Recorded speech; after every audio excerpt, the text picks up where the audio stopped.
Les doy la bienvenida a otro episodio de su podcast Un poquito de teoría. El tema del día de hoy mezcla la literatura juvenil contemporánea con uno de los pensadores más famosos de la historia. Hoy les quiero compartir una teoría social que nos rodea de manera cotidiana. Ha marcado la historia, a la humanidad y en la cual podemos vincularla con una de las sagas distópicas más populares de los últimos años. Como pequeña pista, les estoy hablando de autores como Susan Collins y Karl Marx. El tema del día de hoy, del Capitolio al proletariado, un viaje marxista por los Juegos del Hambre. Como bien lo imaginan, la historia de Katniss Everdeen, del Capitolio, los distritos, la rebelión, puede servirnos para entender cómo funciona la explotación, la lucha de clases y el cambio social según Marx. Entender la teoría social del materialismo histórico. Así que, espero que se hayan leído la saga o visto las películas porque habrá spoilers. Y yo sé que para la mayoría, cuando escuchamos el nombre de Carlitos Marx, nos asustamos porque sabemos que se vienen términos o ideas rebuscadas.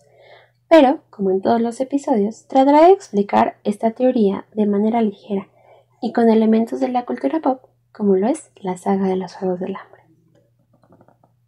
Para comenzar el tema, y como contexto, tenemos que desmenuzar al materialismo histórico. Este surge durante el siglo XIX del pensamiento de Karl Marx y Friedrich Engels, al analizar una idea muy poderosa. Y cito: la historia de la humanidad no es movida principalmente por las ideas, sino por las condiciones materiales de producción y los conflictos entre clases sociales. ¿Pero qué quisieron decir con esto? Antes de Marx, pensadores como Hegel consideraban que lo que mueve a la historia son las ideas, las filosofías o las religiones.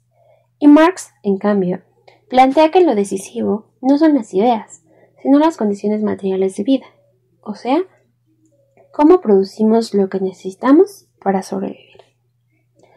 Para esto debemos nombrar las condiciones materiales de producción, o sea, las fuerzas productivas, como lo son las herramientas, tecnologías, conocimientos.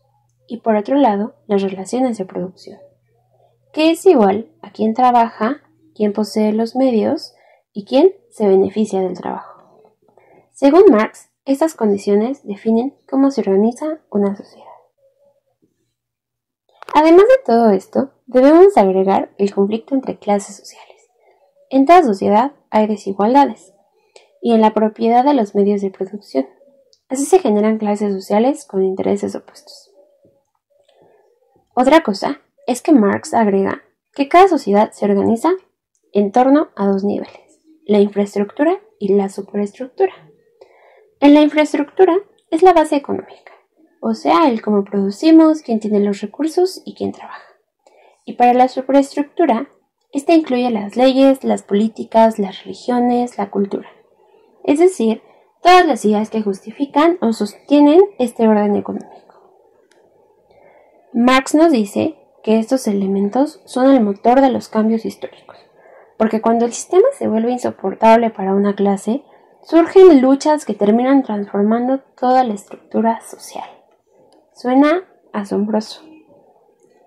Para Marx, la clave de la historia está en la lucha de clases, en el conflicto entre los que dominan y los que son dominados, entre quienes poseen los medios de producción y quienes solo tienen su fuerza de trabajo.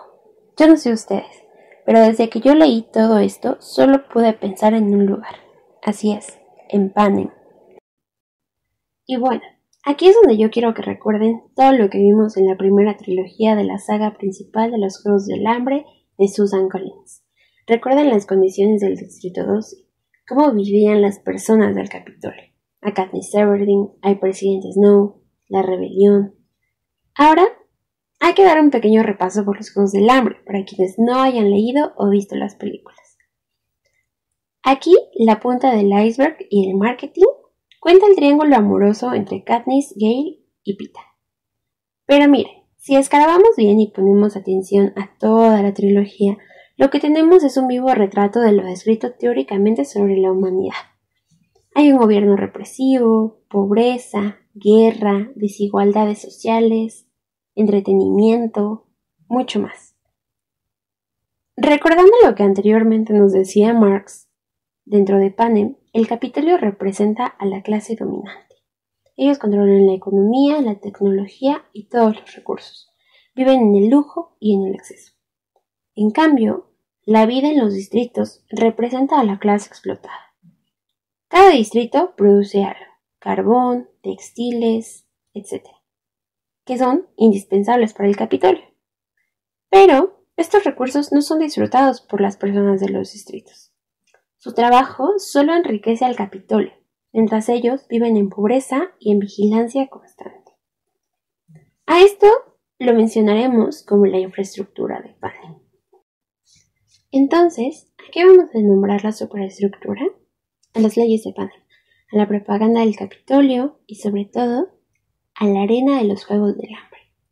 Este espectáculo brutal que se presenta como un castigo a los distritos por la guerra de los días oscuros. Y al mismo tiempo, para distritos como el 1 o el 4, nuestros profesionales, quienes son cercanos al Capitolio, participar en los Juegos es todo un honor. Pero en realidad, los Juegos son una estrategia ideológica. Sirven para mantener sometidos a todos los distritos, para recordarles quién tiene el poder y para evitar que se unan en una rebelión. Spoiler alert. Lo interesante es que, como decía Marx, todo sistema contiene sus propias contradicciones. El Capitolio necesita a los distritos para sobrevivir, pero al explotarlos demasiado siembra resentimiento. Este es el verdadero conflicto de la saga. No Katniss contra los demás tributos dentro de los juegos, sino los distritos contra el Capitolio. La rebelión representa la lucha de clases que Marx veía como el motor de la historia. Katniss no es solo una heroína individual. Se convierte en el sinsajo, en un símbolo para los distritos, para el pueblo, los reprimidos, para que estos puedan desafiar a los opresores, de que la historia no sea estática, sino que pueda transformarse. Y bueno, los Juegos del Hambre son ficción, sí, pero reflejan dinámicas muy reales. Concentración del poder, desigualdad económica, explotación y el uso de la ideología para mantener la dominación. El materialismo histórico nos invita a mirar hacia allá, a la superficie y preguntarnos, ¿quién produce la riqueza? ¿Quién la disfruta?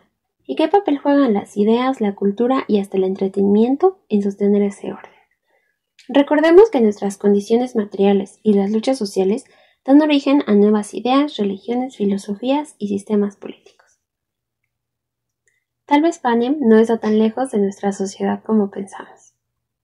Gracias por escuchar otro episodio de Un Poquito de Teoría. Si te gustó este episodio, compártelo, suscríbete y cuéntame. ¿Crees que vivimos en un Panem moderno? Hasta la próxima.